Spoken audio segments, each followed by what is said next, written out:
On a rare snowy day, we received sudden news from the apartment complex manager.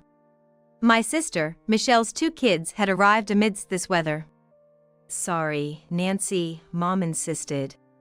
"Mom?" "She said she's going on a trip for a while and dropped us off on the main road a little while back." The manager shook his head in disapproval. "Please, just let us stay for 1 day." Upon hearing Lily's plea, Roy immediately responded. "What? That's impossible." "How come?" "There's no way, it's just for 1 day. Let's stay at home for a while."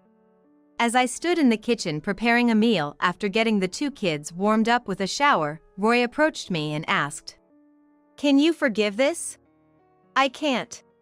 It's about time we settle this, for the kids' sake too." "My name is Nancy. I'm 32 years old and work at a hotel's annex in a similar city. My husband, Roy, is 34. He works in the main building of the same hotel. We joined the company at the same time and married each other. Work is always busy with various customers, leaving us exhausted every day. Yet, I find fulfillment in it every day since it's the job I've wanted since high school. The only issue for us as a couple is not being able to have children, but we've gradually come to terms with it, realizing there's no point in rushing." Then, Michelle, who could be considered our arch-nemesis, reappeared in our lives. She came back carrying 2 children from different fathers. Michelle was indeed talented and adorable. From childhood, she often acted spoiled and demanding towards our parents, and her behavior was generally indulged. To our parents, she was the first daughter, talented and cute, so it seemed worth their while to invest in her, providing her with whatever lessons or tutoring she requested. Of course, they would let her quit as soon as she lost interest. This investment might be why. Until high school, she was the pride and joy daughter in various respects. However, when Michelle went off to college in a city like New York and started living alone, she changed. Her previous good girl facade vanished, she learned to enjoy nightlife, and her spending became extravagant. Or perhaps, that was her true character coming to light. Because she had been allowed to do whatever she wanted within our parents' view, it was just that no one had seen this side of her before. On the other hand, I was often said to have the opposite personality from Michelle. Indeed, that was true. Even if our parents doted on Michelle, recognizing her cuteness and intelligence as inevitable, I had no expectations from them. Whenever I made trivial requests to our parents, they seemed bothered, so I had given up on asking for anything. Back then, most of my clothes and belongings were hand-me-downs from Michelle. What suited Michelle's flashy appearance didn't necessarily suit me. But since they were wearable, I wore them obediently. Since I wasn't growing as well as Michelle, most of them were too big for me, but I made do, considering that larger sizes could cover for smaller needs. However, my paternal grandparents, who lived nearby, did care and secretly bought me things behind my mother and sister's back. I hid these items as much as possible because the first thing I received was taken away by my mother. Since then, I've made it a point not to accept anything tangible from my grandparents. I even asked them not to give me such gifts. When they heard my straightforward request, they looked sad. By the time I entered a local university, Michelle's situation had reached a point where it was uncertain whether she could graduate. In fact, she was on the verge of not being able to continue her enrollment.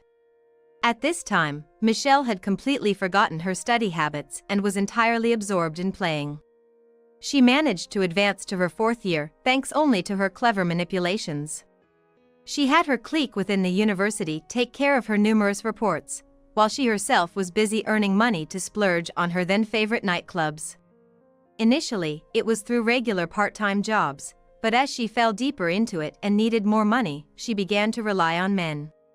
Her approach escalated over the years, eventually reaching the point where she was almost living as a mistress. Still, the money Michelle wanted was never enough, and she ended up using several credit cards on her own. But even that wasn't enough for Michelle's needs, and it seems she ended up using several credit cards by herself. She often asked her parents to send more money home for various reasons, despite rarely coming back to visit. It was Dad who first grew suspicious. "Make sure to come home for a visit once in a while." I remember hearing Dad's voice on the phone saying just that, quite often. But Michelle would only come back for the holidays. And even then, it was just for a day trip before quickly heading back to the city. However, Michelle's situation suddenly came to light through 3 different notifications. The first was from her university about her tuition being in arrears. The second was from her apartment landlord about unpaid rent. And the third was from several credit card companies demanding payment. My parents were genuinely shocked. It seemed odd to them because, until then, Michelle had been the pride of the family during her high school days. They couldn't believe she was capable of such things. Moreover, they were stunned to learn from the landlord that Michelle hadn't returned to her apartment for a long time. Essentially, Michelle had abandoned both her home and university, leaving only the financial issues for my parents to deal with. Then, 8 years ago, Michelle suddenly returned home with a child in tow, crying that the father had run off. Mom was immediately taken in by her sobbing daughter, and even Dad agreed it was best to let them stay, considering there was a baby involved. But then Michelle found a new man and left home again, taking the child with her. Dad was furious, beyond his patience, especially as Mom kept taking Michelle's side. In the midst of such family turmoil, I gave up on going to university. Instead, I decided to attend a vocational school for tourism, hoping to quickly become employable in my desired field. Fortunately, I managed to keep my grades up enough to qualify for a scholarship that didn't charge interest, planning to pay it back through my job. My paternal grandparents agreed with my decision and offered their support, saying I could come to them if repayment became difficult. After graduating, I found a job at a hotel in the city. The industry always has openings if you're not picky. But the work can be tough. Amid colleagues dropping out, Roy, who was 2 years my senior, and I started dating and eventually got married. We were both happily working at different branches of the same hotel. Then one day, out of the blue, Dad called. "Michelle did what?" His words were heavy with concern. "She's back, with another child, about a year old this time." Apparently, she was still unmarried. "Is she living there again?" "That's what Mom says," Dad replied, clearly at his wit's end. It's no wonder. Michelle had squandered so much money. The total loss to tuition mismanagement, unpaid rent, and credit card bills was close to $200,000. I was astounded when I heard the amount. It was hard to believe she could spend so much just on frivolities during her student days. As for me, I had been diligently repaying my student loan. Thankfully, it wasn't a long-term loan, and I managed to use my savings for early repayment discounts during bonus seasons. Dad apologized for the whole mess. He mentioned that Michelle was now living in a cheap apartment nearby with her 2 children. Seemingly unchanged. She was earning money through night jobs and frequently brought men back to her apartment. "Come on, do me a favor." Lately, she'd figured out my days off and started showing up at our condo, not just at my parents' house, trying to leave my niece, Lily, and nephew, Ethan, with us. My work schedule varies, so I am home during the day sometimes.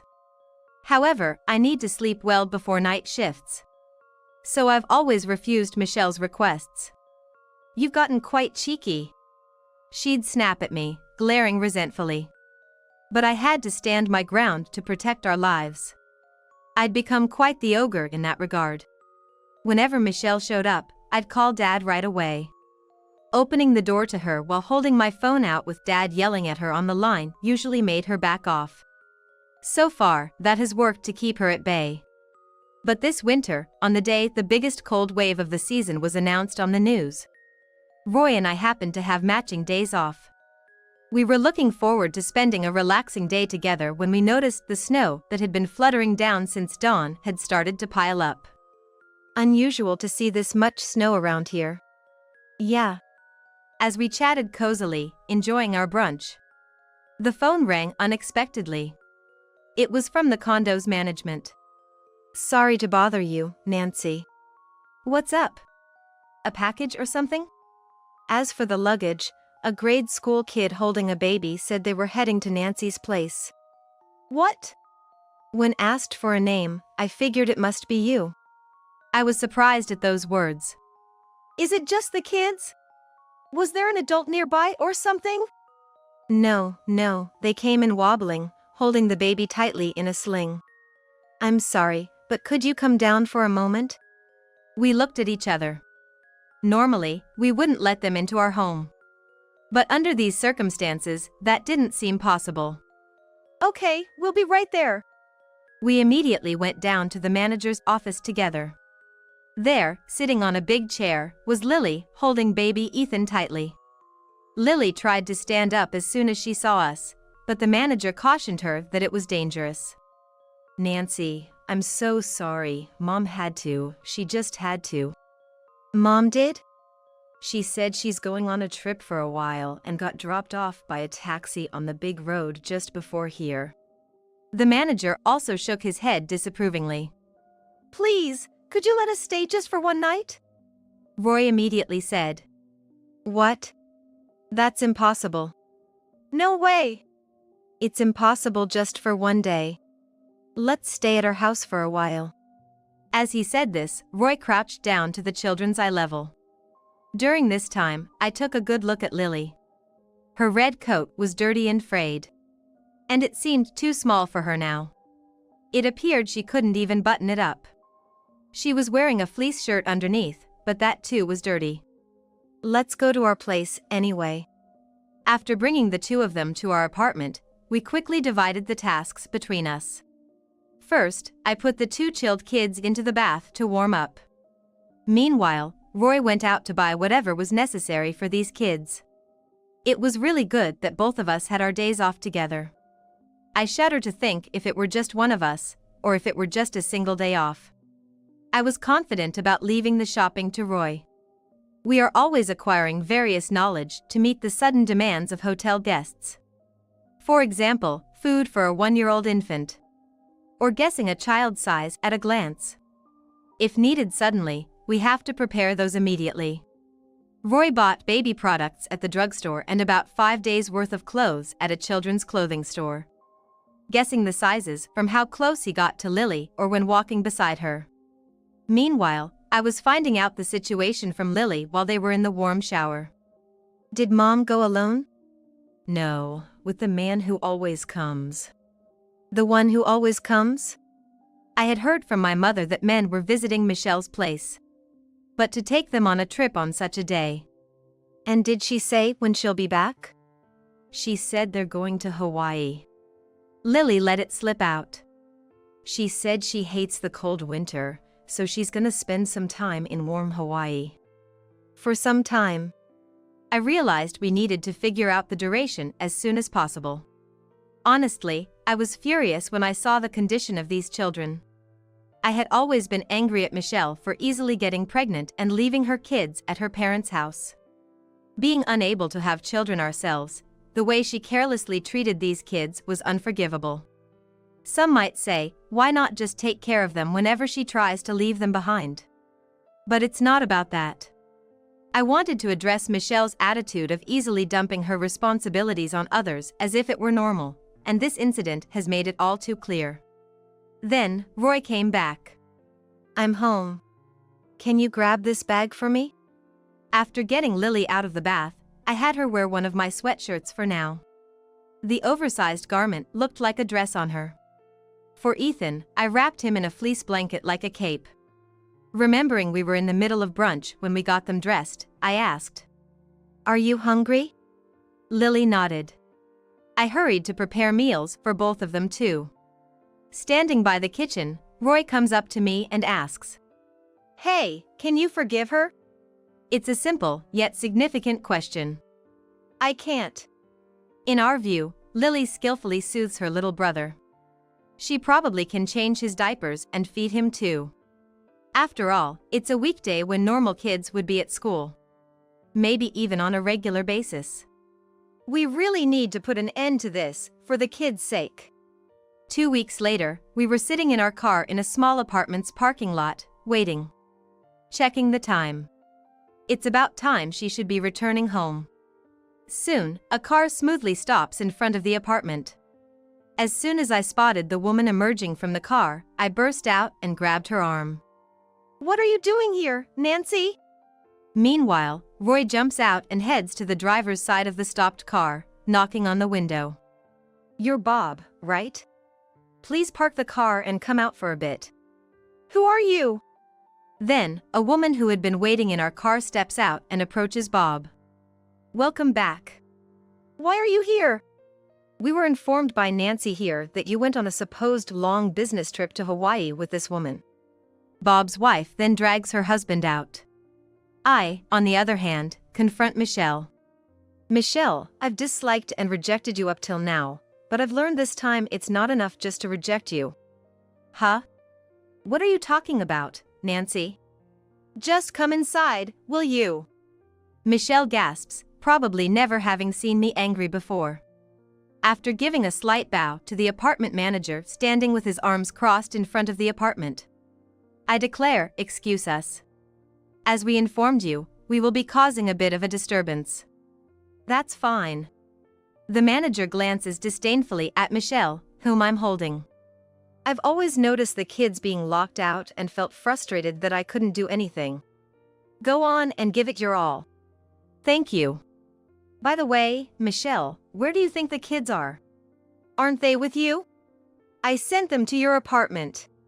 Really? Are you worried? I ask mockingly. Of course. If anything happens to those kids, I'll be charged with abandonment. Half knowledge is such a nuisance. Then another person emerges from our car. Who are you? I'm a lawyer. Now, let's have a detailed talk, Michelle. Oh, and your children are safe and sound. We lead the two towards Michelle's apartment. The door's open? And what's with all these? Michelle is startled and panicky. No wonder. Indicating a large number of people inside, despite her having locked the door. 2 weeks in Hawaii, quite the luxury. Dad. No, it wasn't just Dad there. It's been a while, Michelle. Still hooking up with married men, I see. Huh? Why are you guys here? Michelle can't believe these two are in front of her.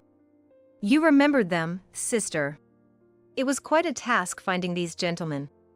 This is John, Lily's father, and that's Kay, Ethan's father. You haven't forgotten, have you? Then John stands up, grabs Michelle by the collar, and storms into the room, berating her. Hey, what did you do with my child? You had no right to take her too. Well, at that time, your wife was about to sue me for alimony. We can still do that now. The lawyer adjusts his glasses and responds. I don't need the kids, but I still want you to pay alimony. Nancy! Why are they here? This is all your fault, isn't it? 2 weeks can be surprisingly long. As Michelle screams, I casually take off my shoes, as if it's all trivial. Indeed, 2 weeks can be quite long. We first brought the kids to our parents' house after the snow settled that evening. It was a sudden visit, but our parents were shocked that we had brought the kids with us. What have you done? Dad was furious at what Michelle had done to the kids, his temples throbbing with anger. But if she was with a man, maybe this time she'll marry him. What are you talking about? It seemed like Dad's anger exploded towards Mom. It's all because you were too soft on her when she came back before. That's why she's become so brazen. Dad. I cut off his words. Let's not blame Mom right now, please. Right now, I have some things I want to look into before Sis comes back. That's right. Otherwise, these kids might end up losing their lives. Our parents looked at us, shocked. Their lives? Actually, this time too, if our apartment didn't have a resident manager, who knows how they would have ended up, frozen. Especially since they were wearing this when they arrived this morning. Roy said that, showing our parents the clothes the kids had come in. Is this all they had, Roy? That's all. It doesn't fit them at all. A dirty fleece shirt, unwashed for who knows how long. The frayed coat was clearly too narrow and short. I asked Lily. Doesn't your mom buy you new clothes? How sad it was that the child fell silent at that question. Even Mom seemed to have some thoughts on this and gave us the contact information for the shop Michelle had mentioned. So, the next day, I was the one who went there first. What I heard was that Michelle had taken a 2-week vacation to go to Hawaii with one of the customers. The owner at the shop was hesitant to spill too much about a customer, but when I told her about the kids being left out in a snowstorm, she slammed the table in anger. Michelle! I knew she had kids. But that's just not right. Thankfully, she was someone who believed in doing the right thing. She couldn't give me the customer's home address directly, but she did tell me which company he was from and gave me several photos of the two together. From there, I went straight to the company, showed them a photo of Michelle, and said, "My sister is currently missing," which wasn't entirely a lie. Bob from the company was on vacation. But his boss came out and took it seriously when I said I was his sister's sibling and that she had left her kids behind. He couldn't give me Bob's phone number directly, but he contacted his home for me. When contacted, Bob's wife was shocked. She thought he was on a business trip. The boss seemed to know Bob's wife well and believed us, taking the matter seriously. Bob's wife then wanted to get in touch with us. So I gave her my contact information, and she called me directly. From there, Bob's wife and I started working together. Meanwhile, Roy, with our parents and the kids, went to the apartment manager to get into Michelle's room to search for clues about the kids' fathers. Since our parents were the guarantors for the apartment, we managed to get the keys. My mom found both kids' birth certificates, and from there, we traced back to the hospital where Michelle had given birth. At one of the hospitals, we found a lead on the father. Or rather, the father had been searching for us. We hurriedly contacted John and heard his story. It turned out, during a rough patch in his marriage, due to not being able to have kids, he had an affair with Michelle, which resulted in a child. He had intended to divorce and remarry Michelle, but she ran away. As a result, John reconciled with his wife. This wife was a truly kind person, wanting to help if the child was found to be unhappy. On the other hand, Ethan's father, Kay, was already divorced. Finding him took some effort, but having our parents around was a big help. Kay was angry at Michelle for running away without paying alimony and wanted to send her back to his ex-wife as soon as she was found. But I can't raise the child. All right. That's how we got the approval to bring them to Michelle's place. And now, surrounded by people I had involved, Michelle was almost in tears. Are all of you teaming up to blame me? Blame? That's an understatement. John's voice was fierce towards someone he had been searching for years. Me too? Of course. Bob, brought in by his wife, was also flustered. Amidst this, the lawyer cleared his throat and started. Let's settle this one by one, shall we? Who's first? Bob's wife raised her hand. I'm divorcing my husband and will claim alimony from both of them. What? Of course. When I checked with the company, all that business trip and overtime stuff you told me was a lie. You were meeting with this woman. And then glaring at Michelle, and you, leaving your kids like that. What? A woman abandoned by her husband has something to say? Unbelievable. I was the one taking care of this man, who can't father children. That's enough, the lawyer interjected.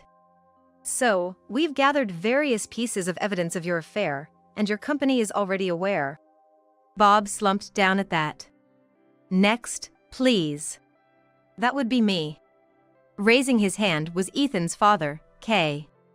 After finding out Michelle was located, I contacted my ex-wife, and she handed this over to me. The lawyer took an envelope filled with documents from Kay. I see. This is the alimony bill that was supposed to be given to Michelle during your divorce. Right. She disappeared before we could settle that. I've paid my part, and now Michelle will pay the same amount to her. Now, of all times? Michelle panicked at that, and then John raised his hand. My wife also wants alimony from you. Michelle gasped in fear. And custody of my daughter. I've heard the story. She can't possibly stay with you. Michelle's expression changed. Wait, if you're taking the child, we could just settle with the child support I've already paid, right? Michelle, you don't understand. What do you mean? Alimony is an issue between you and the other wives. Child support is a right that belongs solely to your daughter. So what? That can't be settled. That's all. Michelle was at a loss for words. So, Michelle, you will be facing 3 claims of alimony. I can't pay. I don't have that kind of money. She glanced at her father. But her father declared, impossible. All this time, you've been paying, haven't you? Do you know how much debt you previously accumulated? $200,000. The money for covering those debts came from our savings for renovating our house. Because of you, we can't even afford to fix our old house. It seemed Michelle finally felt the seriousness of her father's intention. I won't give you a penny more. In fact, I'd like you to pay it back. You'll work and tirelessly pay back the alimony. That's impossible, with kids to take care of. Lily might be taken by him, but Ethan is still. Don't worry about that. Roy then raised his hand. We will take care of Ethan.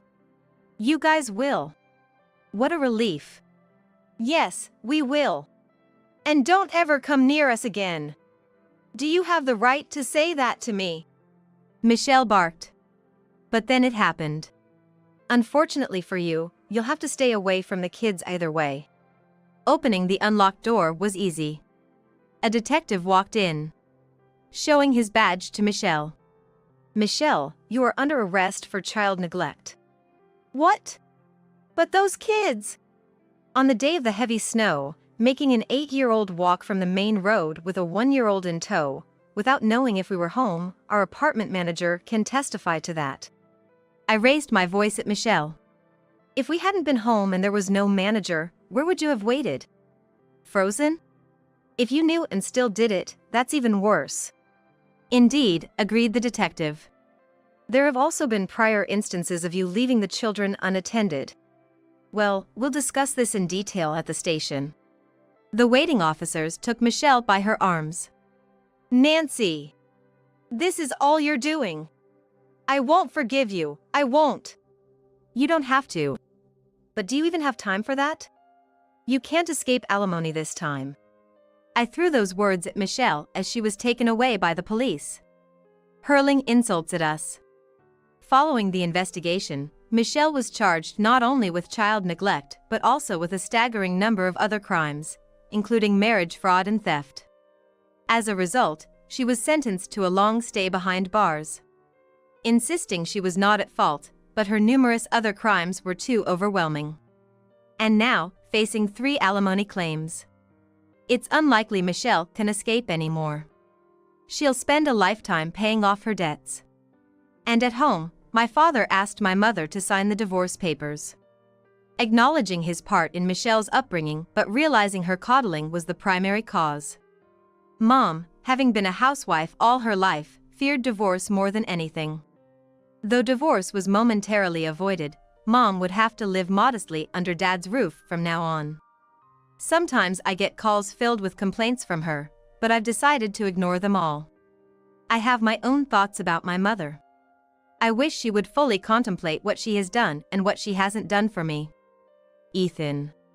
Today is the day Lily is being taken to live with the John couple. In front of us, who are seeing her off, Lily is crying, not wanting to be separated from Ethan. John lived too far to just drive over quickly from here. Lily, first thing you're going to do is go to school and make some friends. This child hasn't been able to attend school properly because of her mother. When her additional crimes became clear, it was evident she had been moving from place to place. Although she's supposed to be in 3rd grade, she can't even do things learned in 1st grade properly. So, we decided to first catch her up to a certain level before enrolling her in elementary school. It might be hard going forward.